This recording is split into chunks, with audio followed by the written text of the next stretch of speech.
Leviticus chapter 6.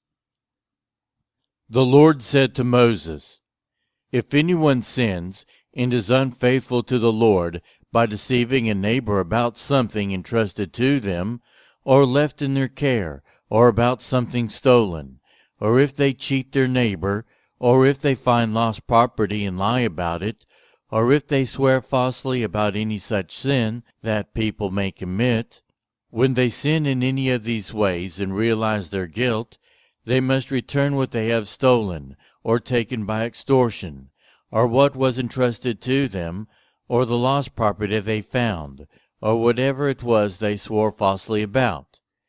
They must make restitution in full, add a fifth of the value to it, and give it all to the owner, on the day they present their guilt offering. And as a penalty, they must bring to the priest, that is, to the Lord, their guilt offering, a ram from the flock, one without defect and of the proper value. In this way, the priest will make atonement for them before the Lord, and they will be forgiven for any of the things they did that made them guilty. The Lord said to Moses, Give Aaron and his sons this command. These are the regulations for the burnt offering. The burnt offering is to remain on the altar hearth throughout the night, till morning, and the fire must be kept burning on the altar. The priest shall then put on his linen clothes, with linen undergarments next to his body, and shall remove the ashes of the burnt offering that the fire has consumed on the altar, and place them beside the altar. Then he is to take off these clothes and put on others, and carry the ashes outside the camp to a place that is ceremonially clean. The fire on the altar must be kept burning.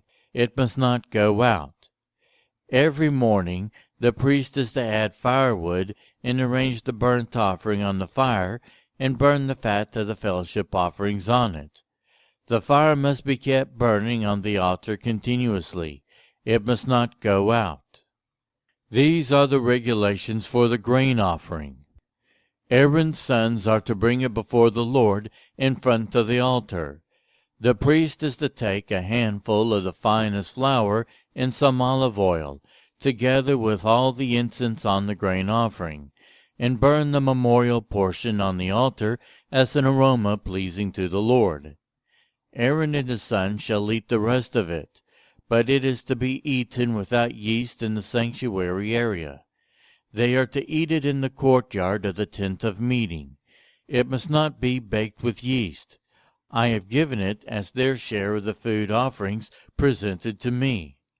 Like the sin offering and the guilt offering, it is most holy. Any male descendant of Aaron may eat it.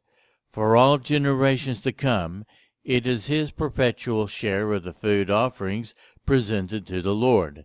Whatever touches them will become holy.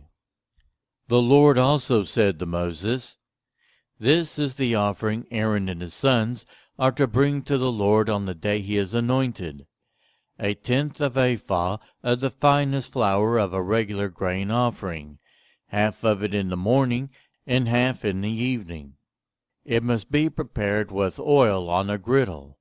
Bring it well mixed, and present the grain offering broken in pieces, as an aroma pleasing to the Lord. The son who is to succeed him as anointed priest shall prepare it. It is the Lord's perpetual share, and is to be burned completely. Every grain offering of a priest shall be burned completely. It must not be eaten. The Lord said to Moses, Say to Aaron and his sons, These are the regulations for the sin offering. The sin offering is to be slaughtered before the Lord in the place the burnt offering is slaughtered. It is most holy. The priest who offers it shall eat it.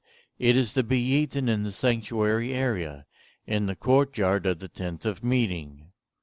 Whatever touches any of the flesh will become holy. And if any of the blood is spattered on a garment, you must wash it in the sanctuary area. The clay pot the meat is cooked in must be broken, but if it is cooked in a bronze pot, The pot is to be scoured and rinsed with water. Any male in a priest's family may eat it. It is most holy. But any sin offering whose blood is brought into the tent of meeting to make atonement in the holy place must not be eaten. It must be burned up.